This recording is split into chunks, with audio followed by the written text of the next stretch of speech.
Good Wednesday morning, guys. My name is Jerry Miller, and welcome to Real Talk with Keith Smith. Thank you kindly for joining us. We're live on every social media platform known to mankind on a show today that's presented by Ross Mortgage and our good buddy Scott Morris. Scott Morris and Ross Mortgage will help you get to the finish line, guys. If you're buying a vacation home, if you're buying a personal residence, an investment property, are looking to refinance a loan product. Scott Morris and Ross Mortgage. Judah Wickower is our director. He should get applauded and accoladed for what he does every single day, mainly dealing with my neurotic, crazy personality and temperament. Such is the life of a small business owner, I suppose. Keith Smith, speaking of crazy, neurotic temperaments, is in-house here. The first zing has already happened. It's a very distinguished neurosis. I know, it is. That's why we love him. That's why we love him. We do genuinely very much love you. Whatever. He's the star of the show. His website, Real Talk with Keith Smith. How are you, my friend? This is show 424. I don't think I've ever sat in this seat before, so, we'll see how it goes. When you reach a certain age, you don't like change. You don't like it. Well, it's not that you don't like change. Change just kind of takes a little bit longer to get used to. But I'm excited about today because those who watch the show know that I'm a recovering developer and builder. I like to say that I'm on my 10th step of my 12-step recovery program.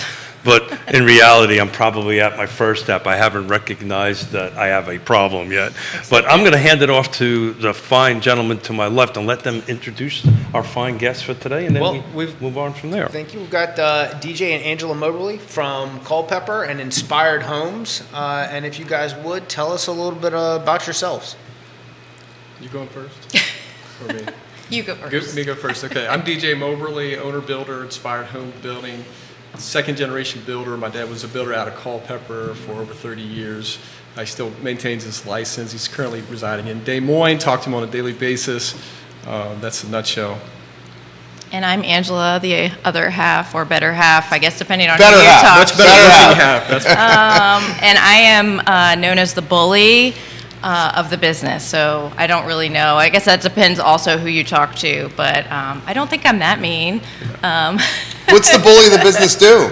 Whatever's needed. I love that. I absolutely love that. So my wife and I have been married for 37 years, and we work together every day for 37 years. So let's start off with that. What is that like, working together as a couple? I know what it's like for us, and it's funny you mentioned this bully thing. We do good cop, bad cop all the time. I've seen it.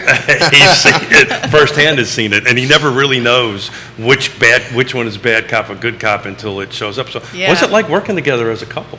You want to go, or you want? I think stab. This is your opportunity to get it. She'll The tell you day where after I'm wrong. Valentine's Day, you got to get this one right. Oh yeah. No, honestly, so we have developed a rhythm. We've been married for 18 years, so we have really developed a rhythm. You see all these shows where you have the husband and wife, and you see a lot of conflict. We don't have that much conflict. We have some conflict, but I feel like it's pretty minimal. Yeah. Most recently, she had wanted me to build a barn door for a project we're working on, and she gave me a picture of the barn door, and I thought I did a fine job, but it wasn't at all You good guys enough. do a lot of barn doors. We do. That's kind of one of our things. Okay. So Yeah. we make Yeah. custom barn doors. Yeah. And so she's like, no, I want you to basically rip it apart and build it back again. And I wasn't too happy about that at first, but it is nicer now. Yeah. I think, Keith, kind of like what you were saying, it's learning how to communicate, right? Sure. And that can carry over even with like our more custom clients. So you're learning. With us, we've had the privilege of being married and working, so you learn how to better communicate. And so sometimes your, short phrases is interpreted certain ways, and like picking out products or whatever. For the most part, there's a lot of trust. So that can be good and bad, I guess, when it comes to being the bully, because there's no filter, and so sometimes, communicating can be nuanced, but I think we do well. Part of it is, too, we kind of have our own little wheelhouse. We've figured out, so she has her things that she does, and I have my things that I do, and so that helps a lot. We also have to give a shout out to our team, which is why we're here, because we are a small builder. We're not a production builder. So we have our family of staff that are running the show right now, and Brittany Emerson is our project and sales manager, and so she's, part of why we're so successful, and also Drew Paul Hammis, who helps, keep all of the subs and stuff in As our line. superintendent. And yeah, he does our superintendent, and then also our great family of subs. Keith, I know you can relate to that. Like that's So that the gentleman to my left actually used to work for me. Get out of here. Wait, let me rephrase that. I paid him. Whether or not he was working. I collected a check. yeah. And here you guys are. That's a true Yeah. testament. And they still sit Yes. next to each other. I Yeah, know. I right, love that. right, yeah, because it can kind of go both ways, like it could be I never want to see your face again, don't ever come. Nah, come nah. near me. I've got somebody else from that time who's on my we have a lunch scheduled every Wednesday. He owns and operates a very successful high-end renovation company here in Charlottesville, and he continued work on that path, and I decided that I was in it more for the destruction, not construction. So I found something else to do. Demo day. And now you're yes. crushing it. Yeah. The branch manager guys So- of Ross Mortgage. All right, put this in perspective, and guys, we'll talk markets here, but put it in perspective a little bit more about the business. How many units a year? How many houses a year? Walk us through how you manage the pandemic, how you manage the volatility of cost of goods, labor shortages, Yeah, all lumber. that. Lumber. I mean, Yeah. show us yours on all those topics, anywhere Yeah. you want to go. So I need to make a list of all the things. Yeah, I know. Hit me, what was the first thing that you said? Well, how many units a year? Yeah, so we crossed the finish line last year in the calendar year of 10 units last year. That's fantastic. That's good. And then we've got about a dozen projects in the pipeline right now, including a very large condo, large for us, probably not large Yes. for some Yeah. people. Yeah. But we've got a We have our first 29-unit condo multifamily. project in the pipeline now. Also. That's awesome. So you count that condo project as one? Yes. That's one, yes. That's a huge project. Yeah. Yeah. 29 condos. Yeah. Congratulations. Thank you That's so huge. much. Appreciate Thanks. it. That is huge. Thanks. So that's kind of the size of what we were doing. Not small, not big, somewhere in between. How do you characterize the last few years? Well, it was wild, right? So we had, Chaos. Serenity now. Yeah, Serenity it was now. real wild. It's when the pandemic first hit, we had a couple projects that we had just put out as spec homes. Some of what we do is spec building, of course, which spec is short for speculation, which a lot of people don't know what that means. They just think spec is a dirty word in real estate that means there are bad people out there doing bad things, which is not at all what it is. It means you're building something completely, listing it for sale, speculating as to what the market wants to pay for that. Anyways, so some of what we do is that, probably about 10-20%. So we had some spec homes we had released to the market right before the pandemic came in, and then, of course, everything came to a complete screeching halt at first. And You so guys we're remember like- when people didn't want to do showings. Yeah. That's when we listed these two properties. And so we're there like, we typically are all in, so we take everything and risk it. But that was a very much, we talked about it on the show quite a bit. That was a pretty sharp V, right? It started, went to the Yep. bottom and shot right Yep. back, Yep. right back up. Yep. So that's what happened. So at first we were like, oh no, are we down for the count? What's going to happen? And then the next thing it came in gangbusters, and then it was just complete madness, for a couple years of trying to stay ahead of it, trying to get what you need, trying to be able to, keep customers happy. Obviously, one of the biggest struggles was just dealing with the cost increases that were happening, because I would say, and you can tell me what you think, but probably some of the most incredible cost increases that the industry has seen in a certain period of time that were experienced. There was a 20% cost increase that was happening. So for a builder who does a lot of fixed fee builds, which is what we do, you can imagine the complexities that came along with that. Yeah. So you don't have an escalation clause in your contract? Well, you do now. I bet you do now. Yeah, so that's a really gray area, right? Figuring out how you're going to do an escalation clause with clients, because part of it is part of what we want to do with our clients is create what we call a safe contract for them. We want happy customers at the end of the construction process, and if you beat them up with price stuff, you're not going to have that. But then the other part of it is You also have to have a company you have to make that's a living. If you don't Right. make a living, literally, the builders don't make a living. No more houses get built, right? Yeah, So trying to figure out the in between. And it's a delicate thing. I come from this world, and Yeah. I've been excited about today because I can get to geek out a little bit on new construction. But it's a double-edged sword, right? Because yes, you don't want to kind of nickel and dime the client to death, but on the other hand, they want you to show up a year after they finish the home to go ahead and do the punch list. Right. So there's a delicate balance there that you have to navigate through it. So talk about your sales process. I'm a real estate agent. I'm not allowed to say the word realtor because I can't say it because I'm a Yankee. And You did a pretty good job. That was pretty good. Really? You threw an extra in I'm there, getting but- all the Was positive it Pam vibes. Dent or Donna Getting all Patton the that was giving you a hard positive time? vibes. Donna Patton. No, so my wife, Mrs. Smith, Yonna, beats We that should've had into her me on, a too. daily basis. Bring We'll her have on. to have her on. No. She's not coming. She didn't want to come today. Yeah. I could learn from her. Yeah, I could learn. Commit Yonna to a show now on air. CC, Real Talk Keith Smith. Yeah. I get the rules. Because I'll sit there, you'll sit there, she will sit there, and between Jerry and you two, I won't have a darn Oh, okay. on that end of it. I got But you. talk about your process, right? I'm a real estate agent. I've got a client that wants to do a custom build because that's what we're talking about. I don't have a piece of land. What's my next step with you guys? Or let's say they do have a piece of land. Okay. So what is the two differences between someone who comes to you with nothing but an idea and then someone who says, hey, I've got 5 acres of property. What does this look like moving forward? Sure. So one of the unique things about us as a builder is we say, hey, we're kind of an in-between the production builder and the 100% full custom. So we've coined a phrase that we call hybrid custom building, which is similar to maybe semi-custom. So our approach is a little bit different from a lot of the people that you see out there. You have the full production builders, would typically they're mass producing. They'll give people maybe a few options at the end when they're about to wrap things up and get them in there. And they can make, very limited choices. And then on the other end, you have 100% full custom. So 100% full custom is obviously oftentimes you have a kind of a loose fitting contract, maybe it's cost plus, and you make, some decisions in advance, you get your blueprints, but you maybe don't nail down your specifications completely. Maybe there's lots of things that you're deciding to choose as you go.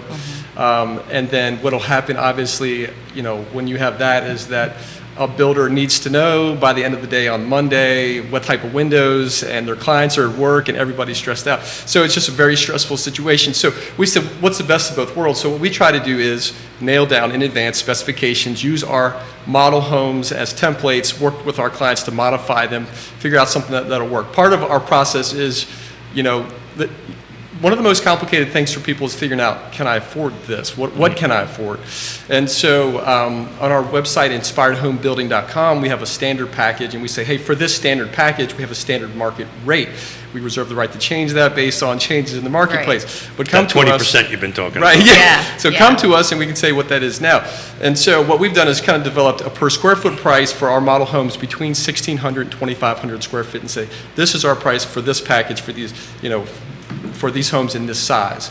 And then we can work and make reasonable modifications to you, with you, depending on what you're looking for.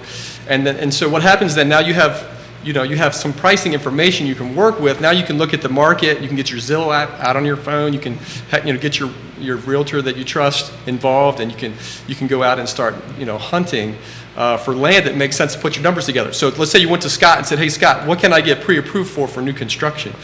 Scott's going to be able to work up what your all-in budget is, and now you've got numbers from us that you can work with, and now you can Zillow app and see what land is available where. Maybe your dream is to have 10, 15 acres out in Madison County, Virginia, where you can have a farmette, you can have some chickens, and you can Because the cost of eggs, right? Because the cost of eggs, Yeah. and so you want some goats, whatever you want, and now you can say, hey, now your dream of having something like that, you have numbers that you can work with, and so that's kind of the approach we have. So I've been doing this for 3.5 decades.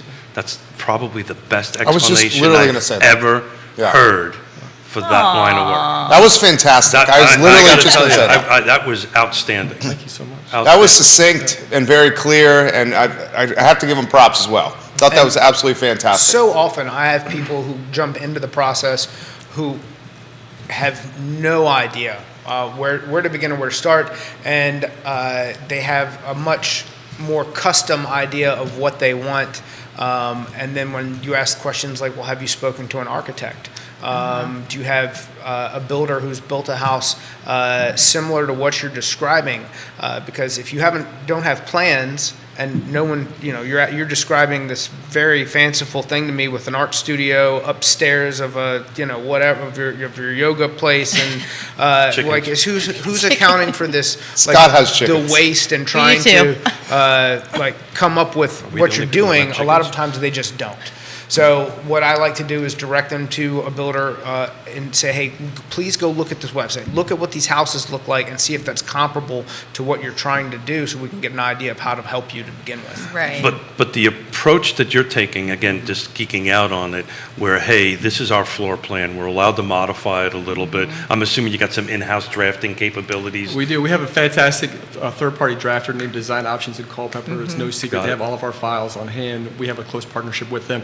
One of the special things is they're willing to modify our plans on an hourly basis. You can see their pricing on their website, but when they work with us with our plans, it's hourly. So typically, minor modifications around $500. Full modified plan, maybe 1,000-ish, and that's for building office-ready blueprints. A lot of people see plans online for $700 and don't realize they will never get through the Culpeper County Building Office. And so, they're a great picture, Right. but that's about it. Yeah, and then you have to That's take about it. those and get them redrawn, and so that's an investment, and that's a huge part, and that's kind of like what we wanted to, not that we had an agenda, but kind of educate all the viewers, because we get so many times where people have this, their dream, and it's not that we want to squelch your dream. We just, it's the opposite of that. Right. We want you to get there. We want you to get to that finish line.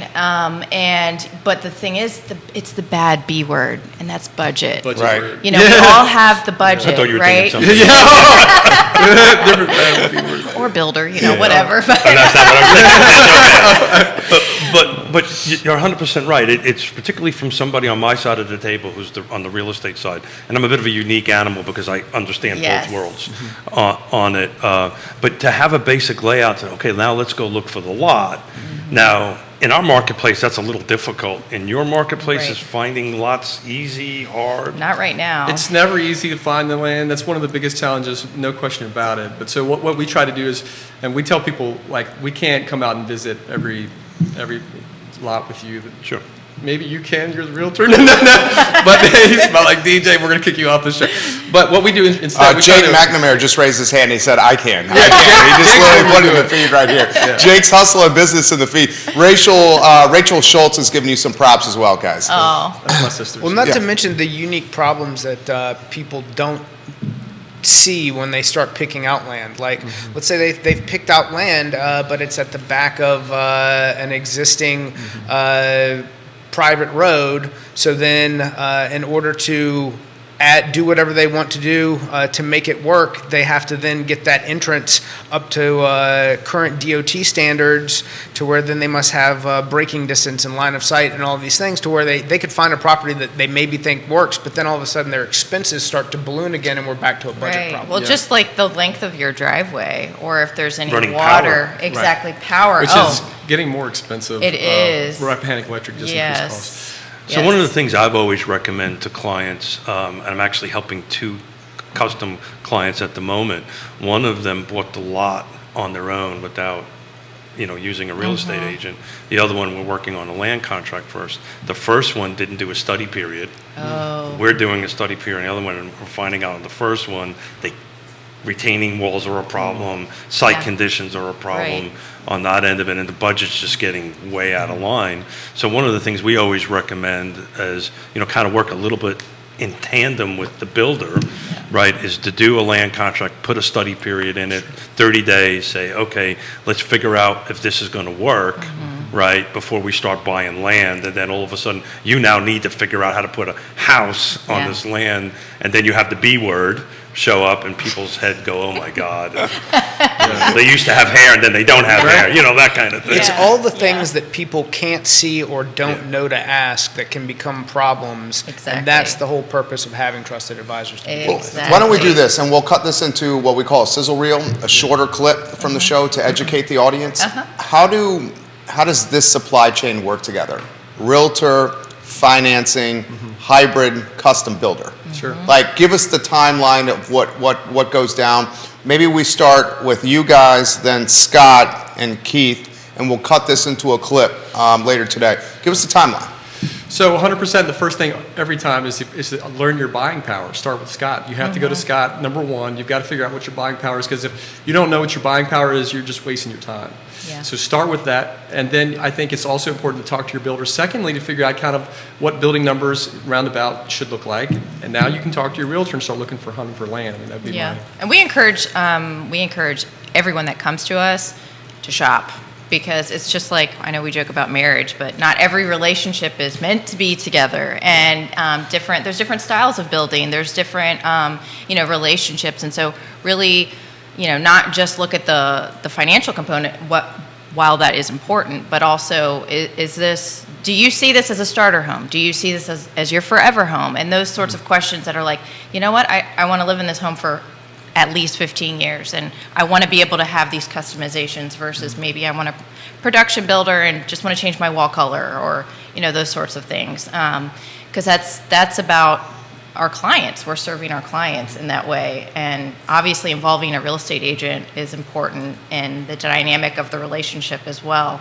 And you guys are great for kind of like smoothing out any bumps in the road and maintaining that diplomatic relationship amongst lots of emotions. It's an emotional and huge investment, and Some people recognizing feel like that, it's investment building and there's lots of feels along the way. So, yeah. Yeah, no, it starts with the emotion of what does your plan look like, and then when they realize that maybe they don't have a plan, they just have an idea. How have rates affected what you can afford versus what you thought you could afford prior 2 years ago? So all of these things take effect when helping them make a decision. And the first thing that we're going to do is create a budget based off what you actually qualify for, where you want your monthly payment to be, and then what sort of number that equates to in the type of house that you want. So while I might not encourage them to shop, I want to say then, have you taken a look at their existing floor plans without making any changes in order to help get you into the number if you like what the product that they create? And that to me is the ultimate goal, is to, if what they want is to be in an Inspired Homes home, or whomever the builder or referral source is, have we explored all the options to make sure that they don't have something else that can solve this problem for you? So I'm going to condense all that into one quick little soundbite here. DJ, spot on.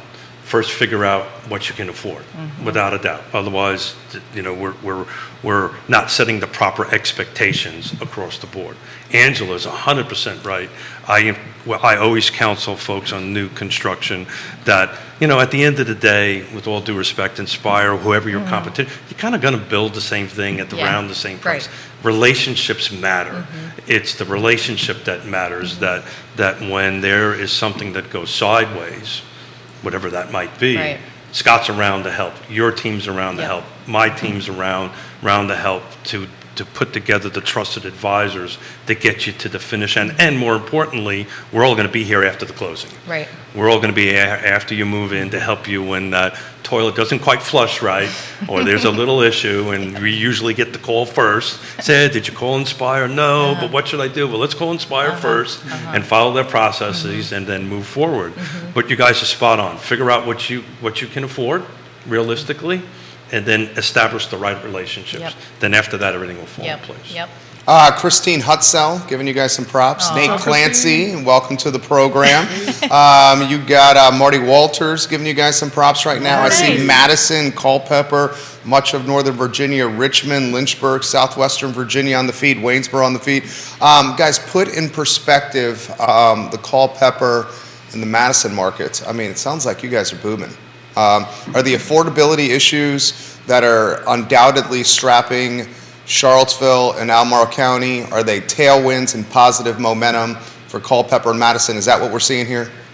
Culpeper's a growing area. I mean, what it is, I think a lot of, there's Northern Virginia sprawl undoubtedly happening. People are looking at, do I want to stay in Alexandria in this mess, or find something a little bit better where I can commute or telework? And Culpeper has been a great spot for that. Culpeper is rated nationally as one of the best small towns in the country. So, the interest in Culpeper just seems to only increase. So Yeah. I think it's on fire. Yeah, there's challenges with helping clients find land. And that's part of the emotional component with building, especially clients that want to see this as kind of more of a forever move or at least long-term move. So the demographic that we seem to capture is actually kind of our demographic. So, families that have children, and maybe looking to stay there for a good 10 years. We're downsizers, a lot of them. Yeah, and also too downsizers, the flip of that, so the retiree age, and they want all one living. What are you And looking at me when you're saying that? Downsize. You don't need all those extra rooms anymore. Amen to that. but with Culpeper particularly, the price of land is really the Just as you guys hardest. were talking, I just pulled up on the MLS Yeah. what's available in Culpeper, Yeah.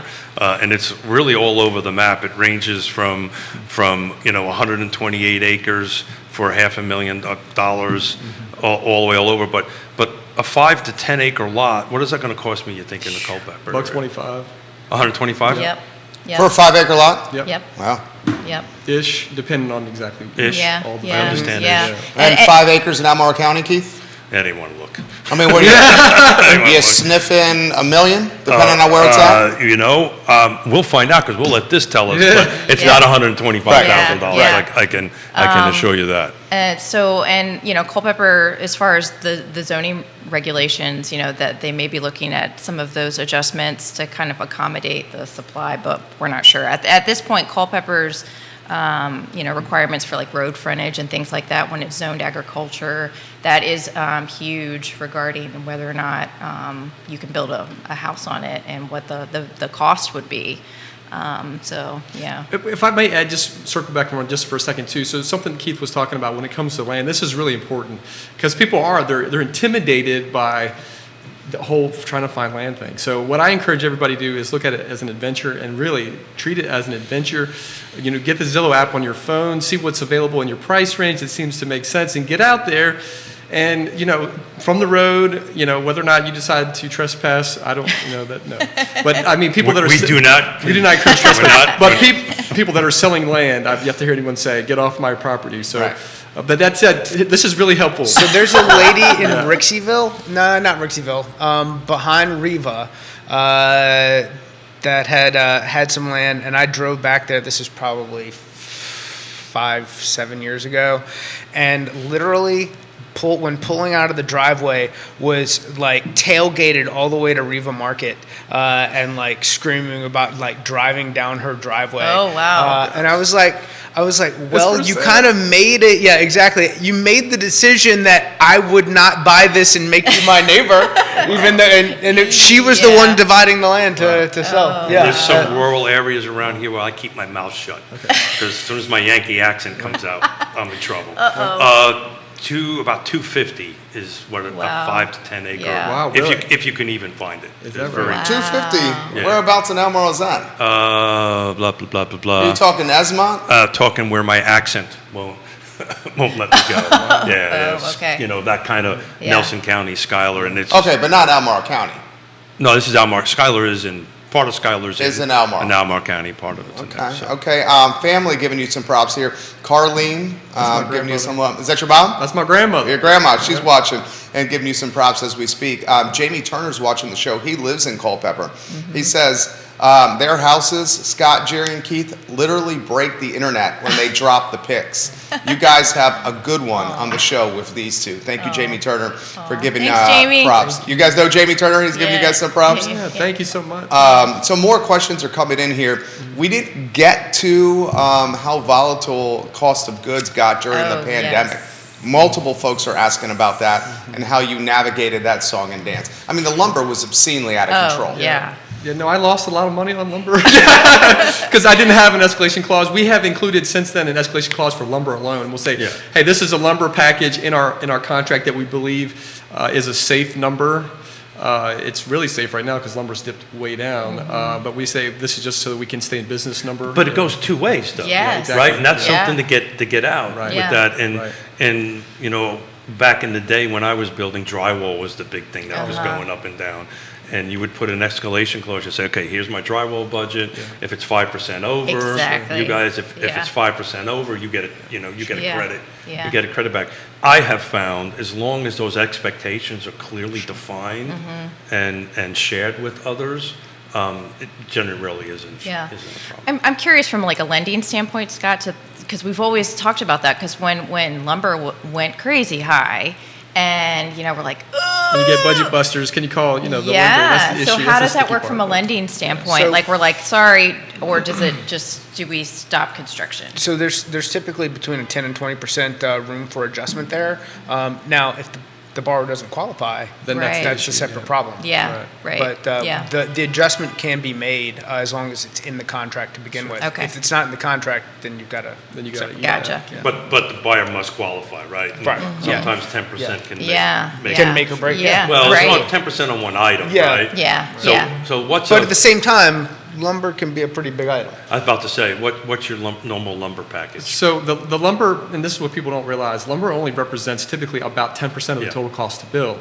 Yeah. And so people are always hung up like, well, lumber's high, should I wait to build? I'm like, literally, that number in and of itself isn't moving your big picture number What's your very number much. one, I know the answer, but what's your number one expense? Which contract? Concrete.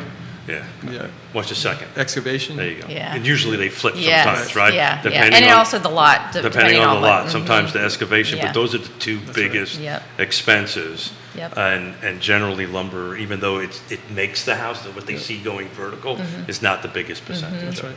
Yeah. Kelsey watching the program, she says, what's the normal timeline for plans to us getting to be able to move into the house? And more comments are coming in that we'll get to, including one from, and you might have to help me with this person's last name, Vincent Cucciarini. Yeah, that's her Vincent brother. Cuccarini, that's my brother. Okay. He's giving you some props right here, All right. talking about chicken coops on the feed here. Chickens come up on this show all the damn time here. Literally every Wednesday, the chickens come up.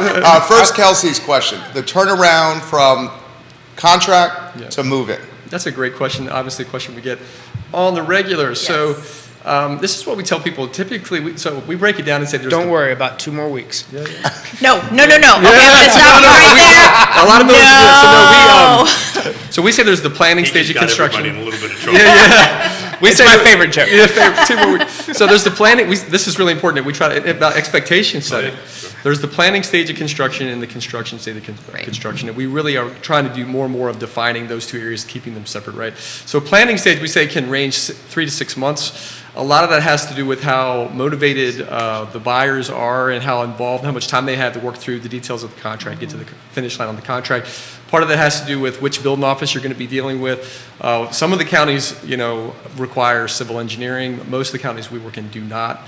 So those are important factors. But once you get your blueprints and you get your funding from your lender, and we've gotten everything done, and we go all the way to the building office and apply for a building permit, even at that point, building offices range in terms of how quickly they'll Right. process your permit. Permit. Culpeper has literally ranged anywhere from 1 week to 2 months, and you have no idea because it depends on their staffing and on and on and on. Right. That's a difficult thing to explain It to a is. buyer, that I can't start my delivery clock Yep. until I get that. And what about the septic permits? Are they? Yeah.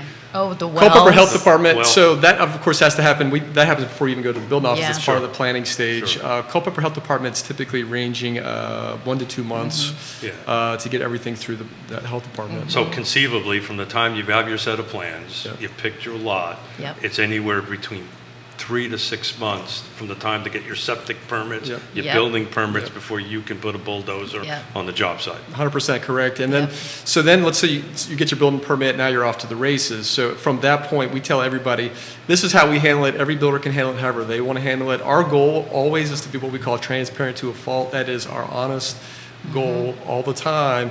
So what we tell people is, look, we cannot guarantee you a completion move-in date, because if we did that, we would be lying from the jump. We just can't guarantee that. But what we can do is tell you what our current average is. And so currently our average from when we get a building permit pulled is about 9.5 months. That's our average. There are builders out there that claim to be faster. Some of them are telling the truth, maybe. Anyways, that being said, 9.5 is our average. What we do for our clients is we say, look, our sales project manager, Brittany, who we mentioned to you, has a Gantt chart that shows how all the things are interconnected. So as we progress through the process, if you'd like to get an updated projected completion date, send an email to Brittany and say, hey, what are we tracking on right now? And she'll kick back, an updated projected completion date. And we tell everybody, please understand that it's a moving target. We have completed homes as quickly as 6 months in the past 12 months. We've had some that have taken 12 months. Have you had any supply chain direct problems related to things, say like cabinets, windows, garage doors, appliances, that have slowed anything down? Certain windows, black windows, which are all the trend and all the rage. Yeah, those were. They were up to 19 weeks at one point. So we actually had to navigate that. We had people were like, look, if we could literally frame your house and it would sit for months because the windows wouldn't come in. And so, of course, no client wants to hear that. And we're like, okay, so we can get a jump and you can literally agree to buy these windows. A different brand that become faster. Right, but even like pre-closing, and we're like, you're agreeing to buy these windows if your house plans fall apart and we don't build your house, you're still buying these windows to kind of expedite that process. But in that world, we're both Marines. You're constantly adapting and overcoming. Yes. Adapting and overcoming. Yep. Okay, great. I can't get my windows. How can we figure out a way to move the project forward? Right. But at some point, it's going to have to come to a standstill, right? You can't put your siding on until the windows exactly. are in, right? Yep. We ran into it. Yep. And that's. But transparency is the way to do it. And again, I wrote it down. That's the second best answer I've ever heard about that. So you're knocking it out of the ballpark. Thanks today. Comments, guys, are flying here. You guys are popular folks. This one from Waynesboro, the mayor of Waynesboro, Kevin Yancey, watching the program here.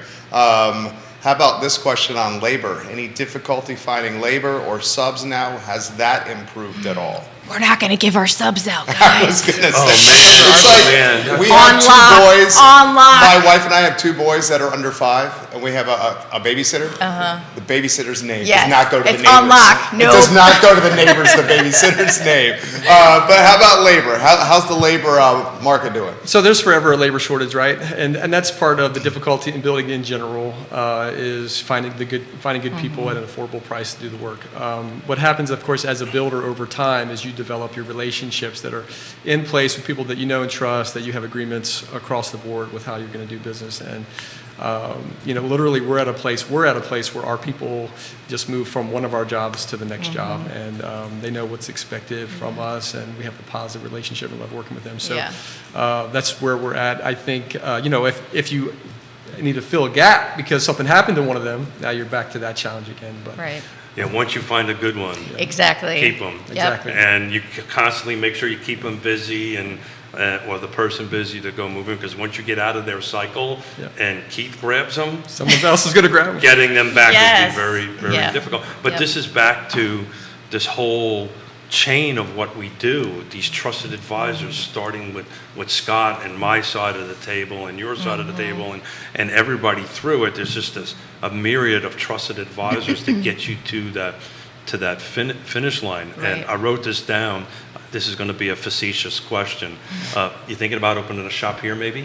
Yes. Charlottesville, let's do it. Well, we don't know exactly how we're going to grow right now. We are Senator Culpepper, we try to keep it within a 60-minute We have drive. four kiddos. So, oh, wow. Yeah. Age, what are the ages? So almost 15. She'll be 15 in March. And then we have a 12-year-old, 9-year-old, and 5-year-old. Okay. So, yeah. That's the age now I know spectrum. why you don't have any hair. Well, I started losing my hair when I was 18, believe it or not. Right after I started dating her. DJ, you look sharp. No, I'm getting in big trouble. You look sharp. It looks good on you. I would be remiss not to highlight this viewer. Auntie C is watching in orange. Okay, Auntie C, put the comment that in the comment section. Carol. She's watching in orange. Auntie C, my hearing is like yours. I don't have hearing aids. He's telling me to do Auntie C is watching. She wanted to Auntie make C. sure that I highlighted that on the show for the viewers and listeners. Andre Xavier is watching the program. He's the travel and vacation entrepreneur here in Charlottesville. Okay. You've kind of highlighted this question, but I think it's worth highlighting again. How would you characterize your builds, he says? Custom, standard plus upgrades. You called it, I believe, hybrid custom home building. Is that what you called it? Exactly, 100%. So Yeah. that's a term that I don't know if we coined it. I think we coined it. Maybe we did. Maybe We someone made else it has up. used it. But you got hybrid cars out there. We're a hybrid custom builder. I like it better than semi-custom. Yeah. I like It has Yeah. a better ring to it, It right? rings much We better. just have to explain it. We're like, what does that I mean? may just steal that, by the way. That one's good. Yeah.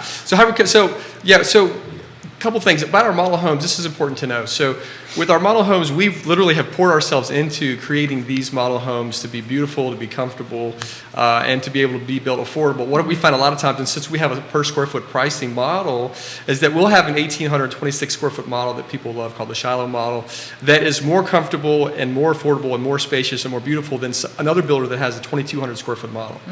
And so anyways, we poured into these models, and then we've got a standard package on our website, inspiredhomebuilding.com, that we believe is more charming as a base package than most other builders have. And then we've got a listed upgrades called featured upgrades also on the website. These are things that a lot of people like, Generac generator, you want your lights to stay on when you get a snowstorm, which maybe we'll never have again, I don't know. But anyway, so I put a whole house in it at my house. We'll never get snow again. I was going to say that. Just wanted to let you know. We'll never get Okay, snow we're again.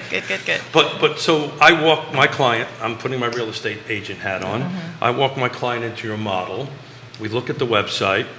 We look at this model you're referring to. Is what I'm looking at the kind of the middle grade finishes in the house, or did you guys put the upgraded stuff? So do you need to have that conversation that this price doesn't include this, and this, or does your model represent your base package? So our very first spec home was our model home, and so our original model. Our original model. At that So point, we said everything included, and this is our standard package. So And then from there, we built lots of homes where we put tons of upgrades. So then we'll say, hey, Yeah.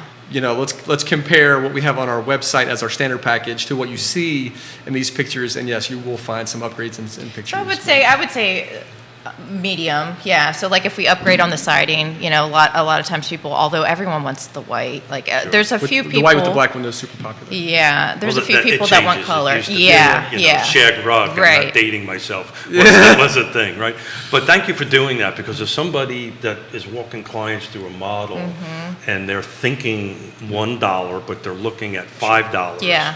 It becomes very difficult. You have to really manage Yeah, that conversation. yeah. So the fact that when we walk somebody through your model, it's representative of what the base price is showing, Well- plus or minus, right? Close. Depending And on which one you're walking through. We've recently completed one that we called the Holly Hill Farm Lane. And That was kind of our we more upgraded. upgraded. We upgraded over and over again throughout that one, But case by case basis. we list it at we're cognizant of that. So if you're going to show a client that property, that upgraded model, we purposefully list it at a price where we're, okay, if we were to turn around and build Got it, this, it got would it. be that price, around that price, give or take, depending on what selections you pick. So back in the day, they used to do, Home Builders Association used to do, parade of homes and stuff like that. I knew that's where you were going with this. And I apologize, I didn't shut off my hearing aids.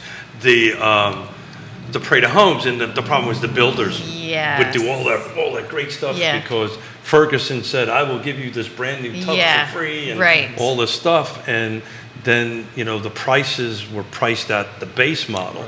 So I like the fact that Yeah. you are listing the Yeah. model at, hey, if you're going to Right. buy this, it includes everything. Right. Well, I mean, and it would be a disservice to our clients that we are currently building for, and they're like, "Hey, wait, you just listed this house for this price, Yeah, and you're charging me this," and so that doesn't seem that would be kind of shooting our foot, Well, thank you ourselves for in the doing foot. that. We got to highlight, speaking of family, cuz Tessa is here as well. Oh, Tessa Nicholson is Hey, giving you Tessa. guys some props. When the Moberleys come on the show, the family comes out to watch the Yes! program. I love that. Bring 'em out. Is it Drew Paul Hummus? That's our Hammis. superintendent. Yay, watching the what's program? up, Drew? Stephanie Minter giving you Hold some it, how come he's props. not out working? Get back to work, Drew. Get back to I work. knew he was going to say that right there. How come he's not working? viewers You're the and- one that's supposed to say that. That's right. Viewers and listeners, you can offer questions or give them some props just by putting it live in the comment section.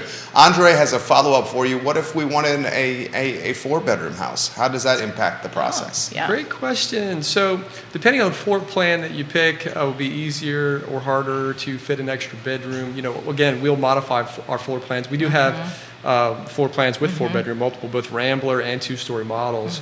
The only real change in terms of the cost outside of the square footage change is the fact that if you label a room a bedroom now, your drain field has to be reflective. Right. So, how much price increase that turns into really depends on your soil. We've actually had, every different property is very different for the soil. You can have a 5-bedroom on one property that is cheaper than a 3-bedroom on another property. So, Right.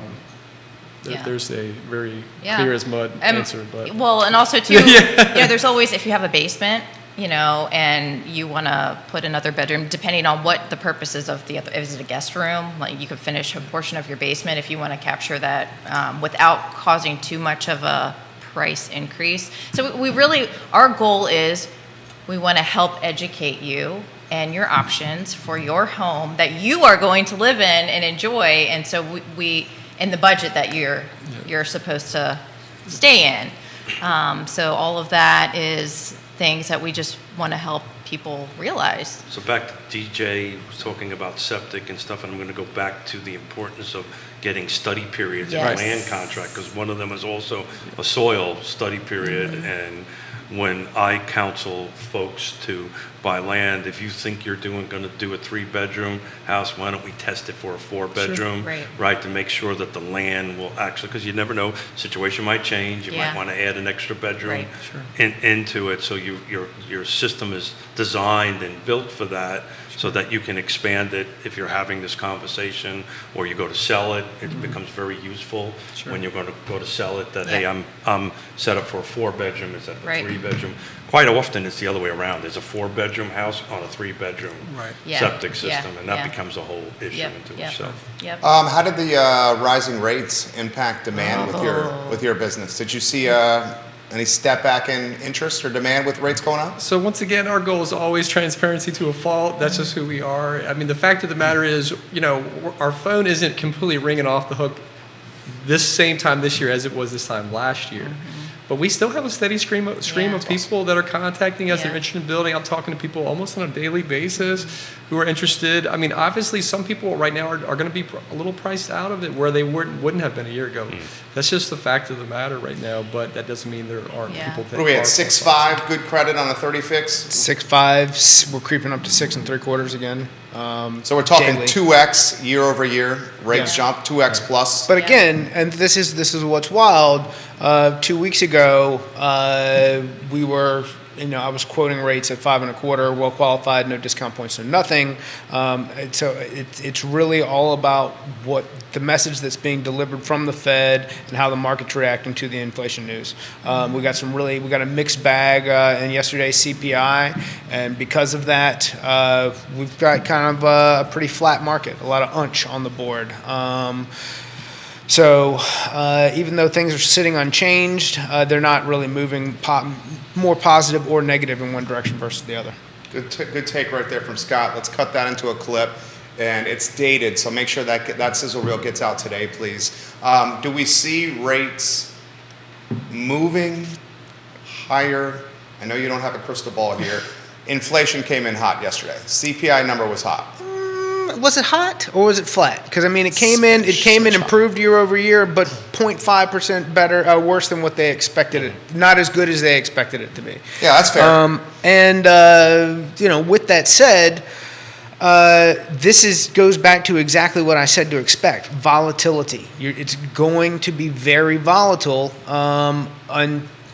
as we progress, and I think the bigger hang-up is we get from 8 to 5, from 8 to 4, but how do they get from 4 to 2? That's where the big hang-up's going to be. So You might want to quantify 4 to 2. 8% inflation to 4% inflation, and they're trying to get to 2. So how can they move they can probably easily move the needle from 8 to 4. Not to 2. Can they move the needle from 4 to 2? And that's on inflation, not rates, mortgage rates. But that's going to be the problem. So There you go. That's a good mark right there. Go ahead, Keith. up and down for sure. We all agree with that. Are you still standing firm that at the end of the year we're going to be sub 5 or somewhere around Everybody 5. at this table is listening very closely on Yes, this because we're all very excited. No, no, I firmly believe that if we get to 4% inflation, Yeah. we'll be at a 5%, give or take, kind of 30-year mortgage, 30-year fix. I haven't looked at what's the 10-year yield today. 3.7 Well, something. let's throw this to DJ and Angela. Let's say we get down to below 5 We're right around 5. or right around 5. Is that good for the market? What would that do? I mean, you're going to have a hell of a lot more buyers jumping into the mix here. Yeah. And it sounds like you guys have a little more flexibility or wiggle room in the Culpeper market with inventory and with land to buy. I mean, Albemarle and Charlottesville, you got nothing. inventory is You got nothing in Culpeper tough too? right now. Yeah. Yeah. And Okay. that's just going to complicate the land problem that everybody's already experiencing. There you go. So what happens in that scenario if we start dropping below 5? What do you think the impact of that's going to be? You know, something we were talking about this on the way here. Like I'm like you. I don't really do much in terms of projections or crystal ball stuff because as much craziness it matters if we have all experienced. I'd say, look, I have really no clue how things will be impacted when rates drop. Obviously, the lower the better from a building point of view. I want people to be able to afford the homes we can build. So obviously, it'd be advantageous if they came down a little bit. but- Yeah. So if you have dirt, that's the first thing. You Yes. need, That's right. Right. Yes. You gotta, everything always goes with the land, so you gotta Right. have land first. I think of my opinion on the resale side of things. When we start hitting 5, it's going to make it so much harder for the resale side. New Right. construction, very different story. Explain Yes. that. Explain why. Yes. So as far as on our end of it, it's just there's going to be more buyers coming in, more buyers to buy it. New construction on that. Somebody who wants to do a new construction home, that extra point is going to make a huge difference on the amount of house. They've already made the commitment to go through the new construction process. As far as the resale side of things, it's just going to, I'm looking at the numbers right now on our footprint. 72 homes came on the market the last 7 days, 76 went pending. So it's pretty much on par. Yeah. So as fast as things are coming in, Yeah. fast as things going off, which is from the resale end, I think Right. when interest rates drop, that's just going to be more phonetic. Well, What? how about we just call it crazy? Crazy. Yeah. Calls it crazy. Every once in a while, I try to create a new word. Yeah, I do too. But I think on your end, on the Yeah. build side, I think it's going to be a good thing. Yeah. I really do, because you're going to have people it's- say, okay, now I'm ready to do this. It's interesting too because we've gotten a few calls within the last month of people that have been renting. Yeah. And rent has gone up. And So rents keep climbing. Now they're like, hey, do you have anything you're getting ready? Because we've kind of established a trend where people will see a sign and they're like, are you going to list this house? Like, especially if it gets a lot of traffic, if it's not already on the market. And so they're like, or is it for a client? Like that, those are the questions. Is this for a client or are you going to list it? Because I'm going to watch it. I'm going to watch it. And what do you think you're going to list it for? And so we've gotten calls and they're interested. And when would the projection of when it will be completed because their lease, ending and if they need to look for another place to live to rent, but it's the rent right now, they want to buy. They're motivated to buy because they're like, I'm spending $2,000 a month in rent. To that point, do you guys have specs that are in process at the moment? Great question. We only have one. And it's getting ready to Yeah. cross the finish line, and we'll go live on Yeah. a listing with Mr. Jake McNamara here pretty soon, actually. Yeah, yeah. And you will sell it very quickly. Thank you. You absolutely. That question's come in from Grayson. Grayson, we love when you watch the show. Can your guests put in perspective the mindset of building a spec home and the courage it takes, the risk it takes, and the nerves they may be feeling through the process? That's a great question. You're speaking to our emotions. Yeah, so we, again, right now, spec building isn't a large percentage of what we do. It started off being like The our only only thing thing. that we did. So Yep. we've and part of that is just because the demand came in and we're just taking open doors as they come. But we love it. It's crazy. You've got to, I'm trying not to say things I shouldn't say it live. Keith probably knows he already knows. So I'll tell my story. Those who watch, I lost $17 million Yeah. in You say that all. Yeah. last downturn, so I know Yeah. what you're talking about. Yeah. But the risk reward is, Right. Is You there. got to be a little crazy. gotta be Just a willing to- little bit Thank you. crazy. Go in hard. I mean, there's not a lot of, and I'll throw it back to you, there are not a lot of small builders in the area, local builders in the area, that are doing spec builds. Yeah. Yeah. You know, so giving you guys some props here. And Thank we're you. all for more inventory because Yeah. everyone in this studio is on this supply chain Yeah. in some capacity. Sure. So what's interesting too is for our specs, our personal specs, our goal has always been to try to make it better. So how can we do something different? You know, it's same basic model. Oh, maybe we'll attach the garage to this one and give it a mudroom and give, you know, something different, a little different, because we don't want to be, you know, and I don't want to offend anyone, like the cookie cutter. Like we are, but we're a little flair, you know, something A lot of little. flair, not a little, a lot.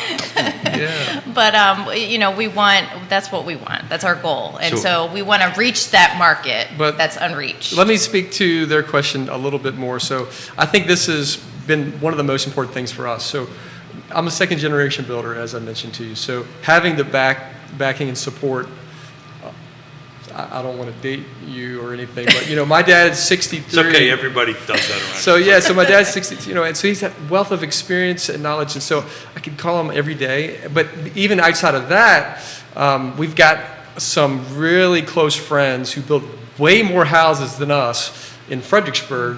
One of which in particular, who I refer to as my mentor, D. Harding. So those are the Ironwood guys out Yep, there. Ironwood And Home. D. Harding was also like my dad. He was willing for me to call him every single day. And so, you know, unless you have people who are willing to basically be full-time consultants, Mentors, having it's something a good that you don't mentor, want to yeah. do. Dad's got 3 years on me, but Okay, just good. to get that out there.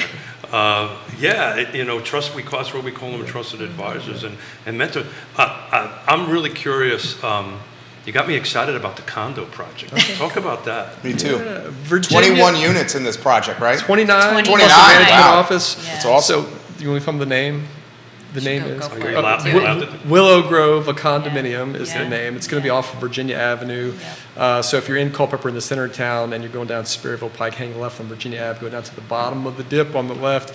And so, yeah, we've been, you know, we came across this land. A realtor contacted us, Nolan Rigg, who's probably, he might be watching, who knows, but Nolan's awesome, helped us make the purchase.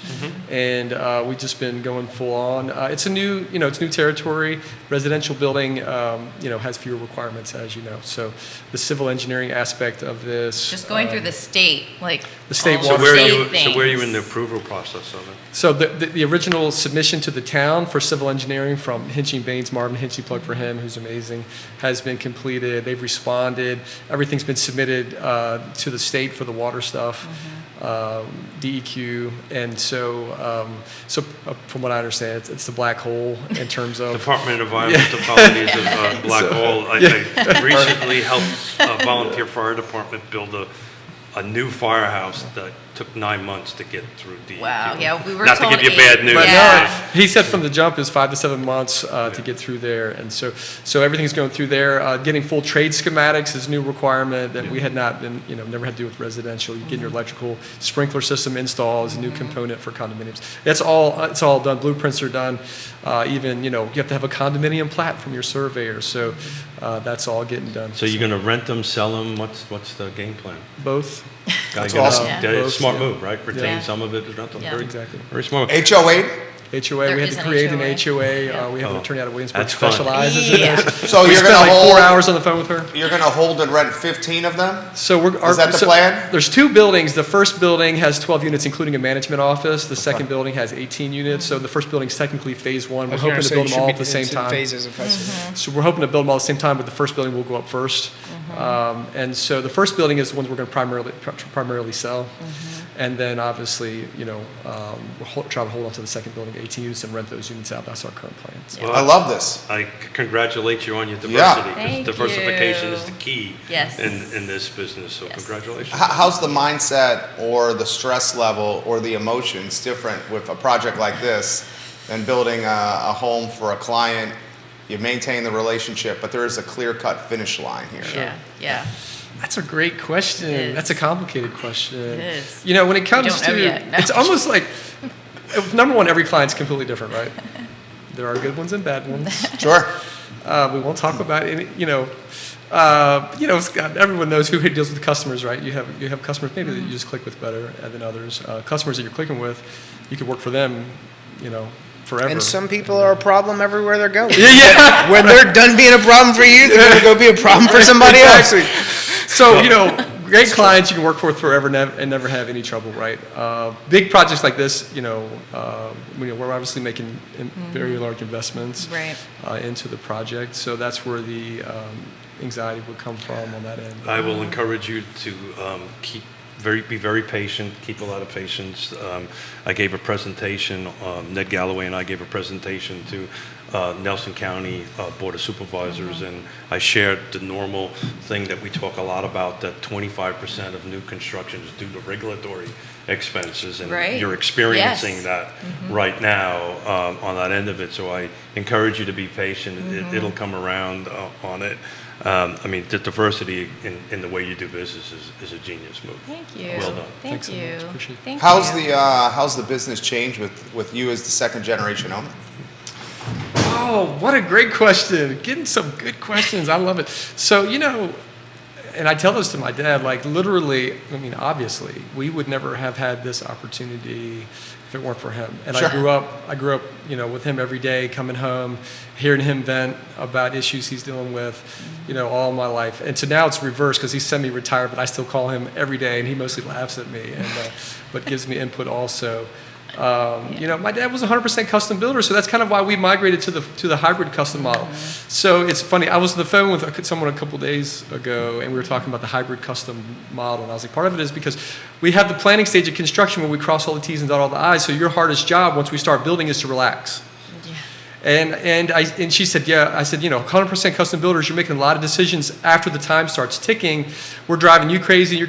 Sometimes you're driving us crazy, or whatever the case may be. The change orders, not knowing where all the waste is going to be all the time. Yeah. There's a lot. There's so many there's unseens that Unknowns. Or through the process. Light fixtures arrive and they're rusted because they set out Which just happened to us. in the I rain think and getting soaked and was delivered and now they I might not cannot have those believe now. a supplier would do and, that. And just the things that people have no idea. Or we got the brand new kitchen faucet, but there's a part not in the box, and now you got to contact the manufacturer to get the new And part, that's and just the along delays. with- So as I'm hearing you, there's a part of me that really misses doing this. But it ain't that But this lady I was talking to, she started kind of laughing. She's like, yeah, my ex-husband was a custom builder 100%. I was like, yeah, probably your ex-husband was stressed out to the max all the time. And so she just laughed, right? And so back to your original question. So that's why we pivoted to hybrid custom builder. And my dad 100%, supports and loves the way we've kind of shifted things. So how young were you when you started banging nails, straightening them out on the job site? When did you start swinging a hammer? So when I just got my driver's permit, I started working in an airport for the summer, and I'll spare you the story. I quit that job because, anyways, I went to my dad's job site, and he said, yeah, I'll put you up there. And literally, we were off to the races in the heat, 90 degrees in the summer, and Virginia's hot. And he had me doing all the things, Taking that out nobody else basements. Paying your dues. And, digging yeah. out Paying dues, historic So historic homes basements. that makes you bring a perspective to the process that you actually know what it takes physically Yeah. to go ahead and do that. I was much younger than that. My father made me straighten out nails when I was like 6 years old. You want to eat, son, straighten this thing out. So pull them out of the boards, reuse pull the them out of the boards. board, reuse the board. Yeah. Our youngest pretty much grew up on a job site. Like he was in tow. 5-year-old. Yeah, the 5-year-old. Which, on all the stuff, Jake McNamara had him actually unload a diaper on him one Oh, time. yes, yeah, So- one of our closings. Yeah, he had to hold Ivan, and Yeah, he was totally going had a blowout. But Sorry. yeah. So I have two daughters, one's 37 and one's 29, and they both know how to operate skid steers, track hose. That's awesome. Right? They know how to actually frame or Yeah. nail and all that kind of great stuff. So at some great. point they'll have to support the old man. So we have to give him some skills. Will there be a third generation? That's a great, all these good questions, amazing questions. Okay, So, follow up yeah, to that yeah, one, because my wife and I talk about this often with our boys. She works actively in our businesses as well. Always say, would we want our boys to take over one of the Right. businesses? Yeah. Would you want that? 100%, I would love Yeah. to see that.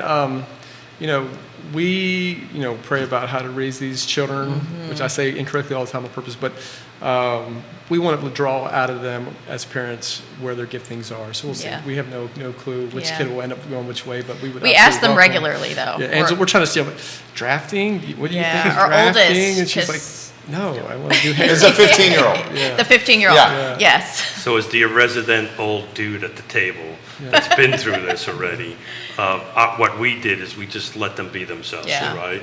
And our youngest daughter and son-in-law is moving from Seattle back to Richmond, and she watches the show regularly with our new third grandchild. Aw, congratulations. Thank you.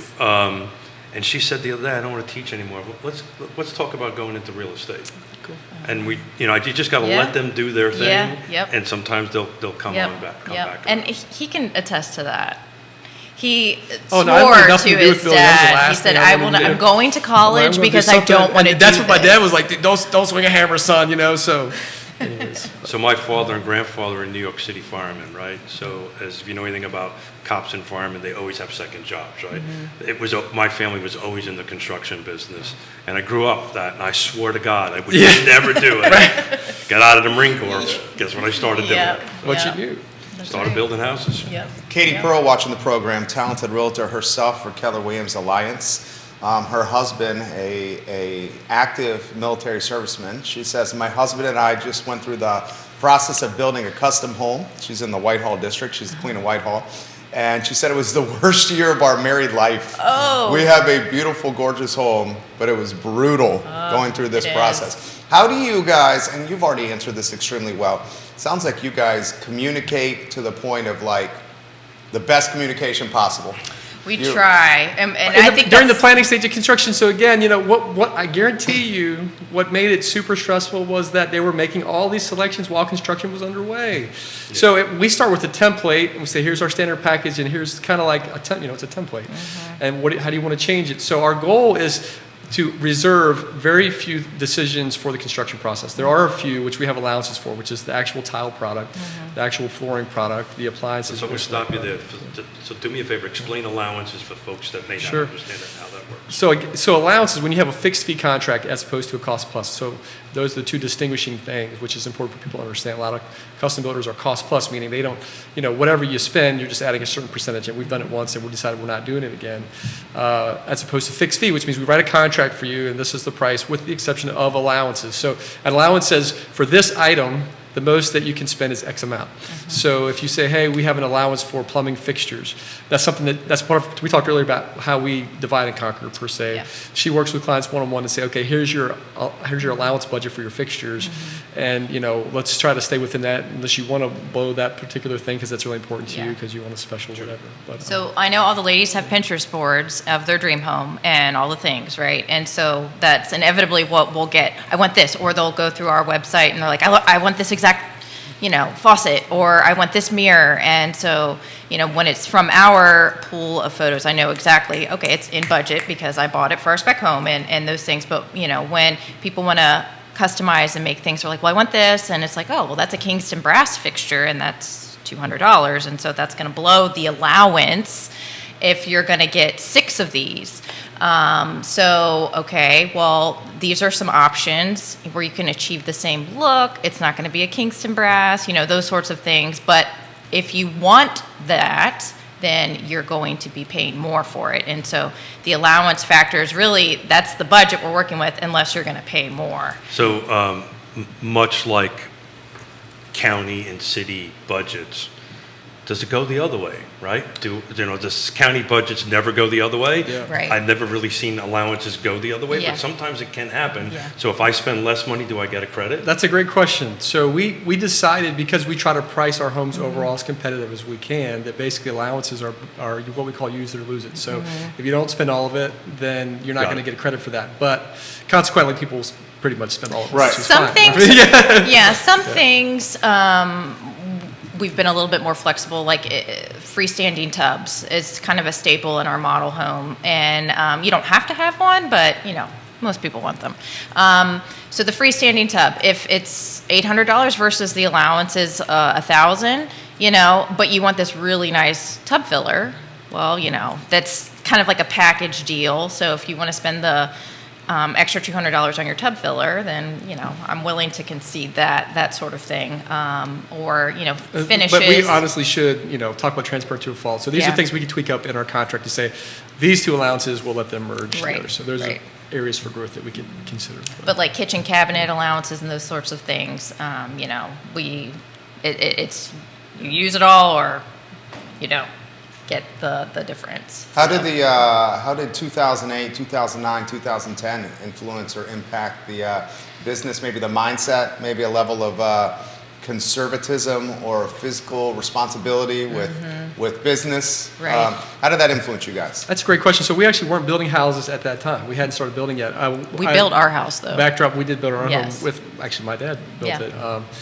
At that time, interestingly enough, part of what we also do, we also run a secondary business that is a real estate appraisal company. Okay. And so that is what I did only for 15 years until we started doing the other also. So different perspective going through all that as a real estate appraisal company. I mean, even from an appraisal point of view, when everything came in and turned upside down, we lost half of our business, overnight. And we had to rebuild our appraisal business, which, thank the Lord, we managed to do that. Yeah. Anyways. So I have a client that has a piece of property.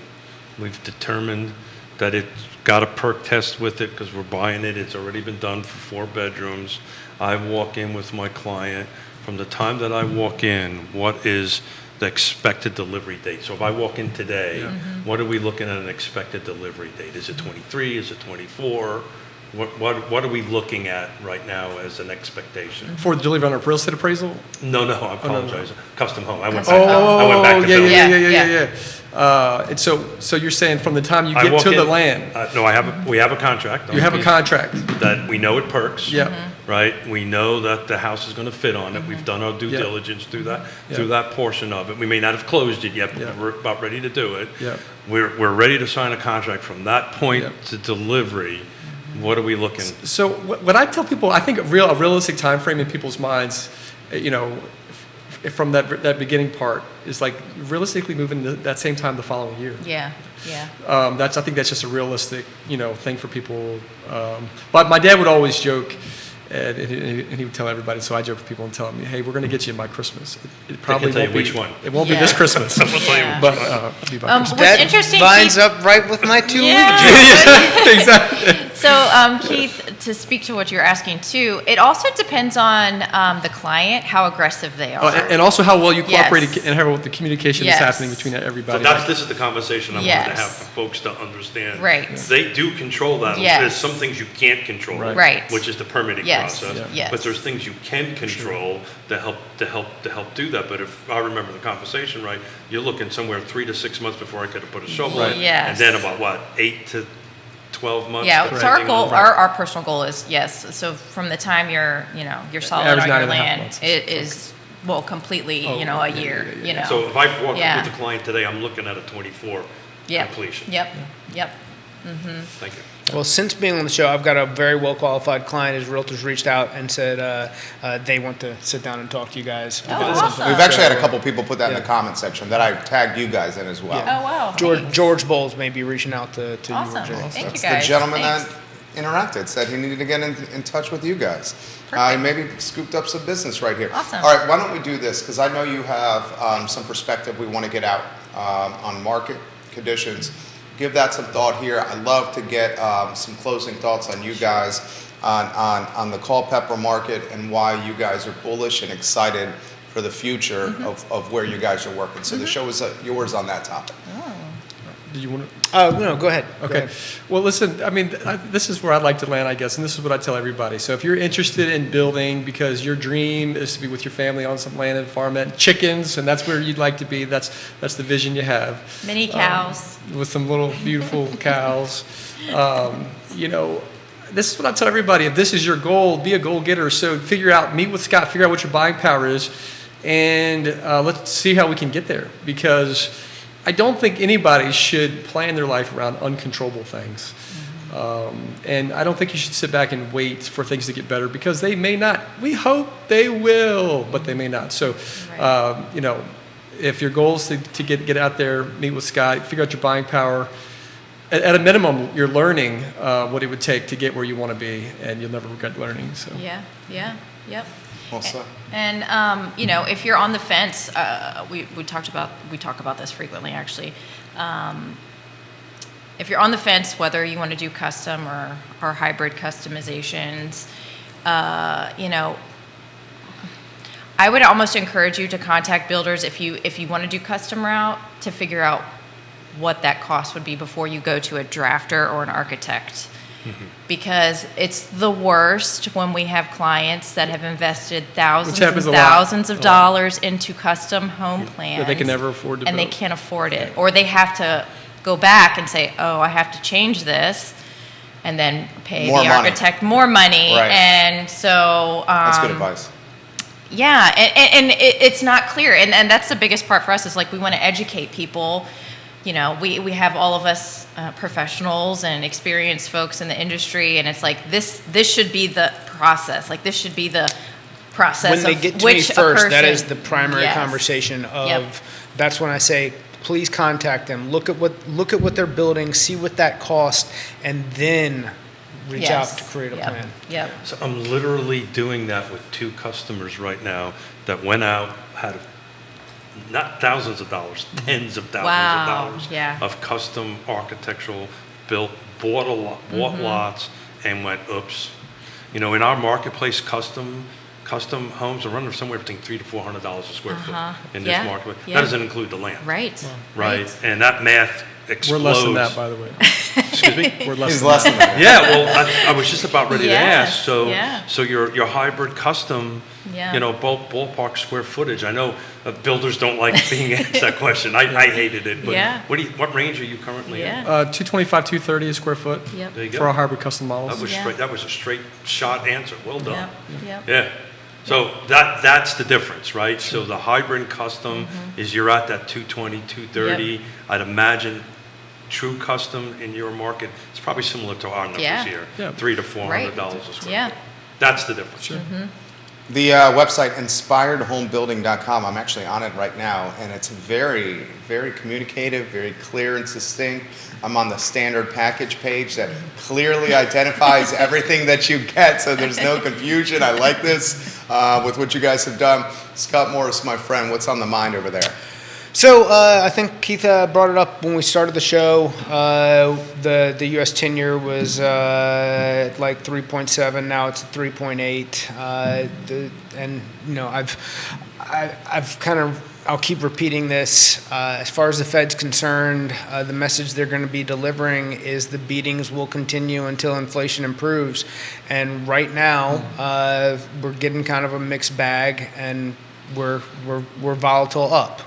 The market sentiment is everyone wants things to be better so bad that on the slightest inclination of good news, we get these huge swings downward. And I think we're going to get that again as soon as we have something that they can hang their hat on. But we're not there at the moment. So if 2 weeks ago you were quoted, right around 6%, and now you're being told at 6 3/4, that's just where the market's moved. Good clarity right there. Thank you. Ross Mortgage guy, Scott Morris, branch manager of North Carolina, Pennsylvania, and the Commonwealth of Virginia. Nice. Scott Morris is killing it right now. Keith Smith is the distinguished gentleman. He's always killing it. No, stop it. But more. Yeah, But you want some more? You can follow me around all He's day. a realtor, Yes Realty Partners. He is a realtor. He does represent buyers and I sellers. actually do work. He works. Not only is he a talented broadcaster, but he is stop actually it. a realtor. One of the co-founders of Yes Realty Partners. You guys are absolutely amazing. I you. personally want to thank you. This You guys is are this awesome. is this is a Thank great you. opportunity for me to geek out on construction. So I love it. I do miss it. I do miss it. I do miss it dearly, but not that much. Angela and DJ, Yes. when you see them guys around town, give them some props for a job well done. Thanks. Judah Wickower is the director. The show is archived on realtalkwithkeithsmith.com. How about a sneak peek for Friday's show? Yeah, Friday's going to be exciting. In my seat here will be Moselle Booker, chairman of the Fluvanna County Board of Supervisors, and in Scott's seat will be Chris Fairchild, again a Board of Supervisors of Fluvanna. We're going to talk all things Fluvanna County, and they will be there will be beatings in my direction, I'm sure, from Especially for Fairchild. From Fairchild that way. He's already started. I've been getting text on that stuff. So I'm looking forward to it. Friday, tune in if you want to know what's going on in Fulton County. Thank you kindly for joining us, guys, on Real Talk with Keith Smith. The I Love CVille show is up in approximately 54 minutes. We will catch you then. Take care. Thanks, guys. That was a lot of fun. Thank you. So much for You'll having tell us us. your Really financial appreciate it. offer in a second. Jobs well done all around.